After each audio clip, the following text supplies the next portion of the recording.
Hello friends, नमस्ते, जय श्री कृष्ण। आज हूँ तमारी रिक्वेस्ट थी शक्करपारा बनाવું છું।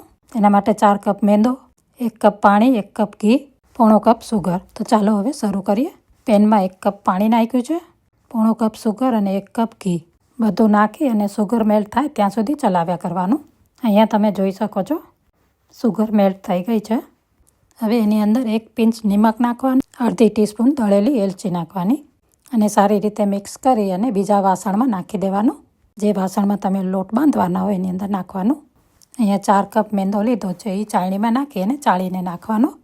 શક્કરપારાના મેજરમેન્ટમાં મેં 4 કપ મેંદો લીધો છે અને એ જ સાઇઝના કપમાં 1 કપ ઘી લીધું છે, 1 કપ પાણી અને પોણો કપ સુગર લીધી છે। તો આ બધું પરફેક્ટ મેજરમેન્ટ છે। તો શક્કરપારાના લોટ બાંધતી વખતે એને હાથથી આવી રીતે સોફ્ટ હાથથી જ ભેગો કરવાનો છે, એકદમ મસળીને લોટ નથી બાંધવાનો। આવી રીતે લોટ બાંધવાથી શક્કરપારાની લેયર્સ બહુ સરસ ખુલીને આવશે।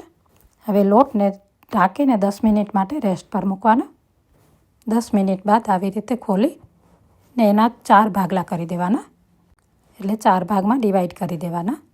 જુઓ લોટમાં જાળીઓ દેખાય છે ને, હવે જાળીઓને ભાંગવાની નથી, આવી જ રીતે એને નીચે ટક કરીને રાઉન્ડ બનાવી લેવાનું। પછી એને આવી રીતે વણી અને મોટો રોટલો બનાવી દેવાનો। જુઓ આ સાઈઝનો મેં રોટલો બનાવ્યો છે। હવે આ રોટલાની બંને સાઈડો ઉપાડી અને સેન્ટરમાં બંને સાઈડ સાથે કરવાની, પછી બીજી બાજુની એક સાઈડ પહેલી વાળવાની અને એના ઉપર જ બીજી સાઈડ મૂકવાની। એટલે હવે ઘણી બધી લેયર્સ થઈ ગઈ। હવે એને વણી અને વળી પાછું પતલું કરી દેવાનું। પતલું એટલે એકદમ પતલું બી નથી વણવાનું, મીડિયમ સાઈઝનું વણવાનું આવી રીતે। હવે એની એજ કટ કરી દેવાની। અહીંયા હું 4 બાજુથી એજ કટ કરી દઉં છું એટલે સ્ક્વેર બની જાય। અહીંયા હું સ્ક્વેર કટ કરું છું, તમારે જે પણ શેપમાં જોઈતા હોય એ પ્રમાણે કટ કરી દેવાના। જુઓ મેં આ સાઈઝમાં વણ્યા છે। મીડિયમ થીક રાખવાથી એની લેયર્સ બહુ સરસ ખુલશે। કટ કરેલા શક્કરપારાને એક પ્લેટમાં નાખી દેવાના અને સાથે બીજા પણ વણી લઈએ। બીજો પણ રોટલો વણી લીધો છે।